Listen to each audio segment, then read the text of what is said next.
আল কোরআনু কিতাবুল্লাহ, কোরআন হচ্ছে আল্লাহর কিতাব। আল কোরআনু কালামুল্লাহ, কোরআন হচ্ছে আল্লাহর কথা। আল কোরআনু দস্তুরুন লানা, কোরআন হচ্ছে আমাদের সংবিধান। জীবনের যত সমস্যা সব কিছুর ফয়সালা রব্বুল আলামিন এই কিতাবের মধ্যে সন্নিবেশিত করেছেন।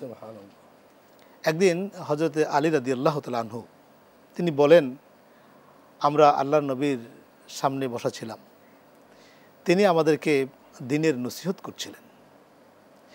তো কথা বলতে বলতে একবার আল্লাহর নবী বললেন, সাতাকুনা ফিতনা, তোমরা অচিরেই ফিতনার মধ্যে জড়িয়ে পড়বে।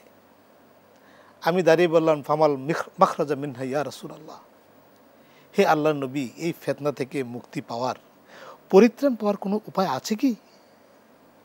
ক্বালা রাসূলুল্লাহ সাল্লাল্লাহু আলাইহি ওয়াসাল্লাম ফিহি কিতাবুল্লাহ, আল্লাহর নবী বললেন, ফিতনা থেকে পরিত্রাণ পাওয়ার, মুক্তি পাওয়ার একটা পথ আছে, সেটা হচ্ছে আল কোরআন।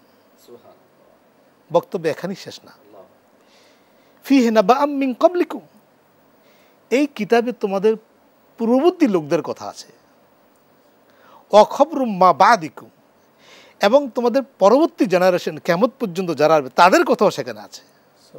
ওয়া হুকমু মা বাইনিকুম, তোমাদের পূর্ববর্তী, তোমাদের পরবর্তী এবং তোমাদের মধ্যবর্তী মানুষের মধ্যে যত সমস্যা, যত কিছুর সমস্যা হবে, সব কিছুর ফয়সালা এবং সমাধান রব্বুল আলামিন এই কিতাবের মধ্যে সন্নিবেশিত করেছেন। সুবহানাল্লাহ।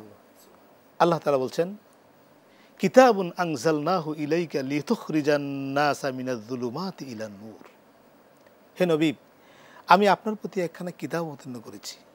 এই জন্য অবতীর্ণ করেছি, আপনি যাতে জমাট বাঁধা অন্ধকারের ভিতর থেকে, জাহিলিয়াতের জমাট বাঁধা অন্ধকার ভিতর থেকে লোকদেরকে টেনে টেনে আলোর পথে নিয়ে আসতে পারেন।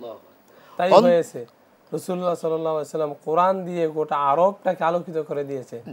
যে মানুষগুলো নিজের সন্তানগুলোকে, জীবন্ত মেয়ে সন্তানকে মাটিতে পুঁতে দিত, ওই মানুষগুলো ঈমান আনয়ন করার কারণে, আল্লাহর ভয় থাকার কারণে আলোকিত মানুষ হিসেবে করে তুলেছে, চেঞ্জ করে দিয়েছে, মানুষগুলো চেঞ্জ করে দিয়েছে।